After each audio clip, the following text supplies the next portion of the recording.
Hey guys, today is all about how to install your own box braids. Yes, I mean like a pro. When I get done with you guys in this tutorial, you too will be doing your own box braids like a pro.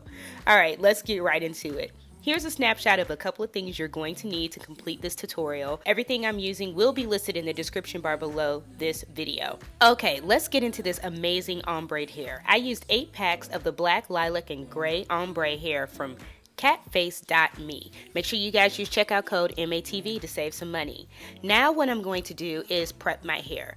I'm going to stop up the sink and I'm going to start filling it with a warm, lukewarm water. You do not want the water to be hot. I'm going to use 1 cup of apple cider vinegar. I like to use Braid. You can use whatever you like, and I'll just pour it into that lukewarm water. Next, I'm just going to take the tips, the part that's going to be braided and closest to my scalp. I'm just going to soak that for about 20 minutes. As you can see there, you saw the little white residue. That's alkaline. You definitely want to make sure that that comes off. It takes about 20 minutes, and when that's all done, I'm going to simply rinse all of the braiding hair, the whole entire package, and I'm going to set it aside and let that air dry overnight. Alright, I am starting with freshly deep conditioned, all of that good stuff on my natural hair that's blown out. Right now I am applying my moisturizing cream because my hair will be braided for about 4 weeks. So I want to make sure that I am locking in the most moisture at this point. I am now going to part my hair into 3 working quadrants. This allows me to work through each one of these sections quickly and effectively.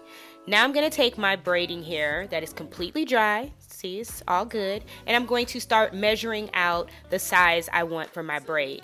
I am going to be measuring my hair 1 finger size. So I think I'm using my ring finger as my measurement. I really want to stress that you guys want to make sure that the hair is thick enough with one side of the braid, not folded over, okay? That's how you're going to assure that your braid size will be the same each time. Now you're just seeing me stretch the hair. I'm taking away that blunt end that's at the bottom of the hair and I'm stretching it. This also will give you more length and it will take away those blunt ends when you go to braid. I have my first pack set up and I'm getting ready to dive in.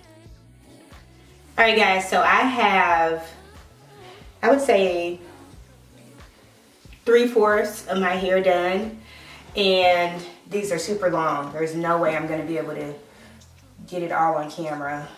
Well, let's see. Alright, so they're super long. I just did straight across parting in the back, like so. And I did bricklaying. So everywhere that there's a space in my original row, I laid a braid in between it. So that gives it a fuller appearance.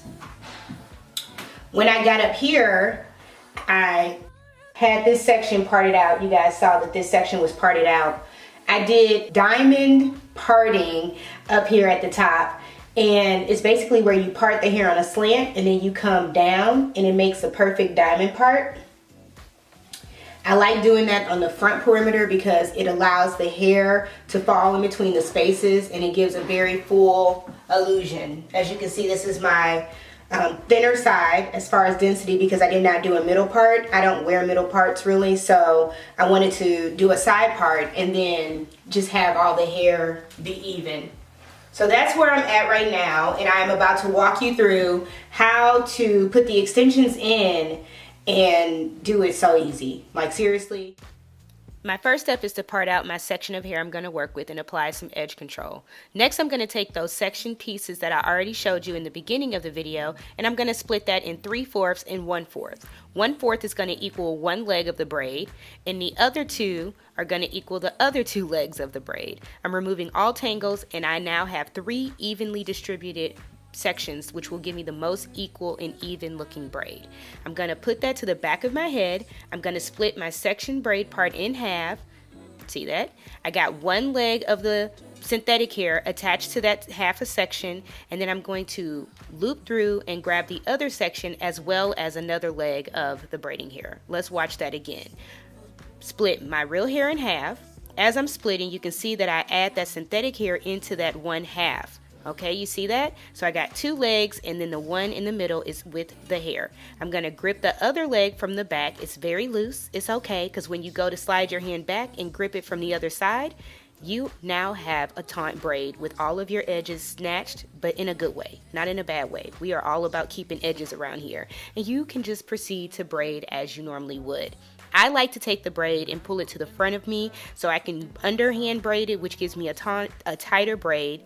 It allows my real hair to stay in and not separate from the synthetic hair. And of course, it's a quicker way to braid. Ever told you that I had better? Yeah, you know I got jokes. And I'm always telling you how I feel. Go through my quotes. I'll be writing down every single. Okay, let's see it again from a different angle. Edge control on the root so you can have good friction.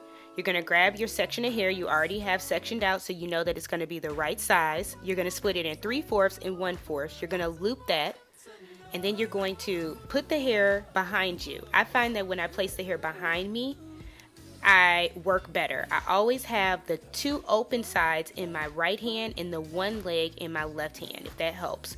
So I have 2 legs. I'm going to split the hair in half, and I'm going to hold that with one of the legs of the synthetic hair. And then I'm going to proceed to just braid. And this technique allows you to just braid effortlessly without having to worry about evenly distributing the hair so that the braid turns out even in the long run. There are other techniques you can use, but they tend to not look as uniform and as professional of a braid as this technique, in my opinion. I could be wrong, but you know, this is how I do it. Now I'm adding a little bit of hair gel to assure that my hair is going to stay within the braids, and I am going to proceed to braid downward. Like forever. It literally took like 4 minutes to braid one braid because it's so long. This hair comes down to the middle of my bottom. Like, you guys, it's that ridiculously long. Like, I almost couldn't finish braiding because I ran out of arm space. So yeah. 12 hours later, and it was well worth it. Look at these braids. They are absolutely beautiful. They're such a statement with the ombre hair. I didn't have to do the ombres manually. It was a blessing to have this cat face hair.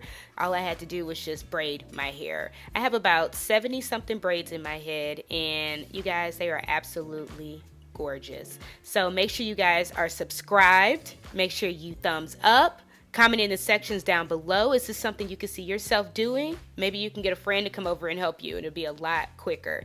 But I hope you guys enjoyed this tutorial, and I'll see you in the next one. Bye!